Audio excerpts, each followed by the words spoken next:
ស្ដីមួយទាំងអស់គ្នាប្រាប់ដំណឹងពិសេសណាគឺក្មេង VIP 6ដើ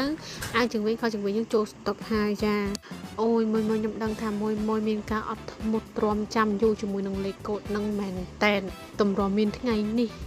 អូខេបងដែលគាត់កំងខ្ញុំបានធ្វើការបញ្ចេញបដាជូនបងដែលគាត់កំងហើយក៏មានមួយថ្មីមកយកដែរថ្ងៃនេះអញ្ចឹងបងដែលគាត់ចង់សាកជាមួយនឹងកូនក្មេងបងអាចធ្វើការកំងជាមួយនឹងកូនក្មេង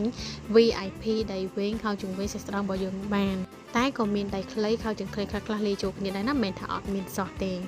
ហើយសូមបញ្ជាក់ណាបងទូវគ្គនេះចូលយូរណាស់តមុំតែចូលគ្រាន់តែភ្ញៀវធ្វើការ request ចាច្រើនខែមកហើយគឺអត់មានបានឲ្យភ្ញៀវទេបងហើយបងដែលគាត់ចង់បានជាប្រភេទ VIP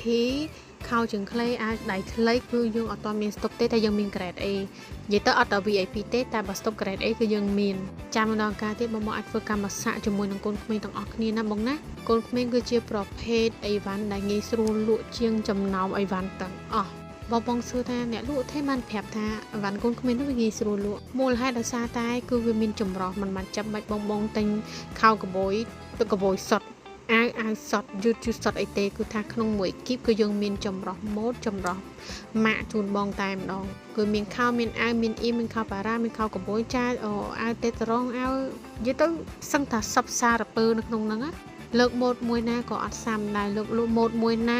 ក៏ឈ្នះក៏មានតែម៉ូដថ្មីរហូតនិយាយទៅបងអាចធ្វើការសាក់តែមួយគ្រាប់សិនគឺដឹងគុណភាពហើយ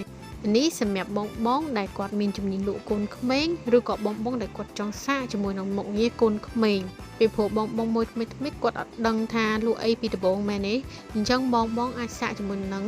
លេខកូដនេះបានខ្ញុំណែនាំជូនបងដោយសារតែចំនួនវាច្រើនមានប្រុសមានស្រីលេខគ្នាមានអ៊ីមមានរ៉ូបទៀតណោះហើយយើងក៏មានជាប្រភេទអីវ៉ាន់ម៉ាក់ដូចគ្នាប្រែណាកុំភ្លេចជួយ follow page ម្នាក់មួយដើម្បីទទួលបានការបញ្ចុះតម្លៃពិសេសតែសម្រាប់មួយថ្មីគឺមាន$20បញ្ចុះឲ្យស្រាប់តែម្ដងអរគុណ